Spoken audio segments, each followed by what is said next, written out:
आज हम जिस विषय पर बात करेंगे वो है क्रोध।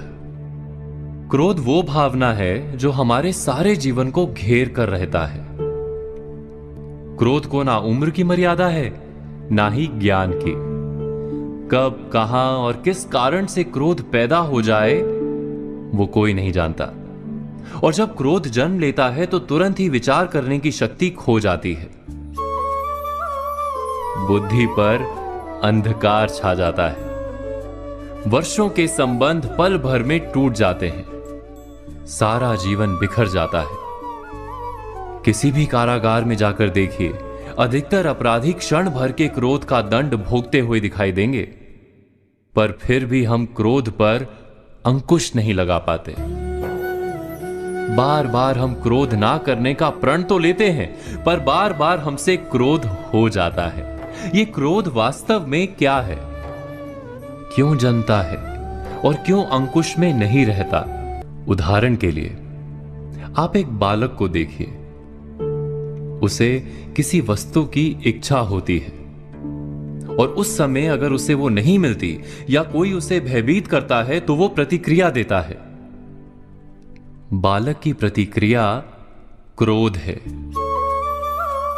क्योंकि बालक निर्बल है, निसहाय है। बालक अपनों से बड़ों को अपने वजूद का एहसास, अपने अस्तित्व की प्रतीति करवाने का प्रयास करता है क्रोध के माध्यम से। बड़े होने पर भी हम क्या ऐसा ही नहीं करते? क्या क्रोध हमारे भीतर बैठे बालक का प्रतिभाव नहीं? अर्थात क्या क्रोध वास्तव में केवल बालक जैसे व्यवहार का नाम नहीं? जब अहंकार को घाव होता है, जब भय लगता है, जब कोई वस्तु हमें प्राप्त नहीं होती, तब हमें क्रोध आता है, ठीक किसी बालक की भांति। हम जानते हैं कि आईने के सामने खड़े होकर मुंह बनाने का खेल बालकों को शोभा देता है, बड़ों को शोभा नहीं देता। फिर भी हम बालक की भांति क्रोध करना बंद नहीं करते। हम अनुभव से जानते हैं, दूसरों को देखकर बता सकते हैं कि क्रोध से कभी कुछ प्राप्त नहीं होता। सम्मान हो, संपत्ति हो, प्रेम हो या सुरक्षा हो, क्रोध से नहीं मिलता।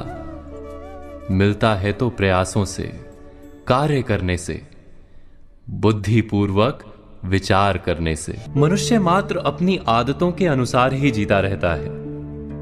क्रोध भी आदत बन जाती है। हमारे चाहते हुए भी हम अपने प्रतिभावों को रोक नहीं पाते।